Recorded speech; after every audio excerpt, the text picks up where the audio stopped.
We are looking at a massive breaking situation right now. Literally a complete standstill on one of the busiest traffic arteries in India. Welcome to today's explainer. We're skipping the usual intro today because, honestly, we need to cut straight to the raw facts of a devastating event that has brought an entire region to a screeching halt. We're unpacking the Pune highway blockade. I mean, what drives thousands of people into the streets? What causes a community to just physically block a major thoroughfare? Let's get right into the catalyst of this massive outcry and uncover exactly what's happening on the ground. Just look at the sheer scale of this disruption. Pune has essentially been forced into a total standstill. Thousands of citizens have executed what's known as a Rasta Roko. It's a protest deliberately designed to completely block the Pune-Bengaluru highway. We're talking absolute gridlock here. Literally no vehicles are getting through. And this isn't just some small, localized demonstration. It's a profound, highly visible display of public fury, and it's demanding the entire nation's attention. But what triggers such an immense, coordinated blockade? Well, to really grasp the sheer scale of this anger, we have to look at the devastating anchor of this entire standoff. What makes this standoff so visceral, so heartbreaking, is its physical center. The protest is anchored around an ambulance, sitting right there on the blocked highway. An on-ground report really hits the nail on the head, stating, "They will not perform the final rites. The body is kept in that ambulance." This starkly exposes the incredible emotional weight of this tragedy. The community is so grief-stricken and honestly so utterly furious that they've hit pause on the most secret of rituals. They're flat out refusing to move forward, refusing to let the traffic flow until their voices are heard and justice is guaranteed. So, what exactly happened to lead to this point? The details of the crime are horrific, but they are absolutely crucial to understanding the immense public anger that's just boiling over onto the highway.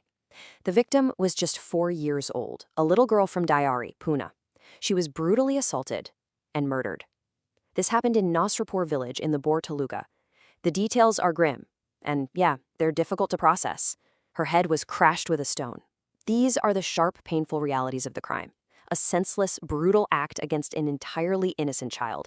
This right here is the catalyst. This is exactly why thousands are refusing to leave the road.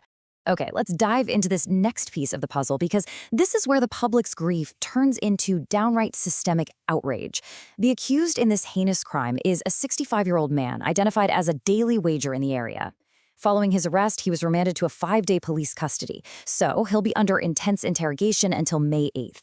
Law enforcement is currently using this time to unearth further details, trying to piece together the exact sequence of events. But as investigators dig deeper into this 65-year-old suspect's background, a terrifying and deeply frustrating pattern begins to emerge. And this brilliantly illustrates the core issue driving the protest today. Just look at this timeline. This was not an isolated incident. Way back in 1998, a sexual harassment case was registered against him. Then, in 2015, a PSO case, that's under the Protection of Children from Sexual Offenses Act, was registered. And now, a brutal murder and yet another PSO case. This maps out a horrifying history. The system knew exactly who this man was. He's what law enforcement calls a history sheeter, basically a known repeat offender. This timeline absolutely exposes the glaring systemic failure that allowed a highly dangerous individual to remain free and ultimately commit this atrocity. Which brings us to an agonizing question. Why was a history sheeter roaming around freely? That is the exact, piercing question being asked right now by the victim's grieving family. And it's a fiercely valid question regarding community safety and, frankly, law enforcement failures. I mean, if this man had a documented history of sexual offenses dating back over 2 decades, how on earth was he out on the streets of Nasrapur village? The family isn't just mourning a devastating loss here. They're demanding accountability for a justice system that seemingly just looked the other way until it was far too late. So, this brings us to the agonizing deadlock we're witnessing out on the highway. On one side, we see the family's non-negotiable demands. They want Deputy Chief Minister Devendra Fadnavis to visit them personally. They want him to assure them face-to-face that stringent, unyielding action is going to be taken. On the flip side, you see the grim current reality. Because that demand hasn't been fully satisfied yet, the standoff continues. The final rites remain paused. The body remains right there in the ambulance. It's a tense, agonizing standstill, born out of a desperate need for absolute assurance from the highest levels of leadership. So how has the government responded to this mounting pressure? Well, the immediate facts are pretty straightforward. Deputy Chief Minister Sunitra Pawar did visit the victim's family on the ground to hear their grievances. During that visit, she placed a mobile phone call directly to Devendra Fadnavis to connect him with the situation. Simultaneously, the authorities are utilizing that 5-day police custody of the accused to unearth further details and build a comprehensive case.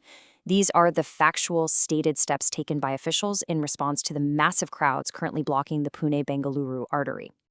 And the government has made its stance clear. As Devendra Fadnavis explicitly stated, a death penalty will be demanded in this particular matter. This is the government's official, on-the-record stance. They are publicly committing to pursuing the ultimate punishment for the 65-year-old accused. It's a definitive statement meant to address the peaking anger of the masses and really signal that the state is taking the extreme severity of this repeat offender's actions as seriously as possible. But, statements and legal promises bring us to the most critical thought of all. Will this tragedy finally force a permanent change in the justice system, or will history just repeat itself again?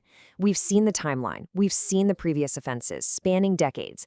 The community's anger on that highway isn't just about one horrific crime. It's about a systemic loop that constantly fails to protect the vulnerable from known threats.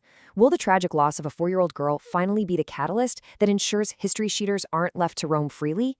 That is the ultimate question we're left with today, forcing us to really reflect on the future of law, order, and true accountability. Thank you so much for diving into this explainer with me. Keep seeking the facts and keep asking the tough questions.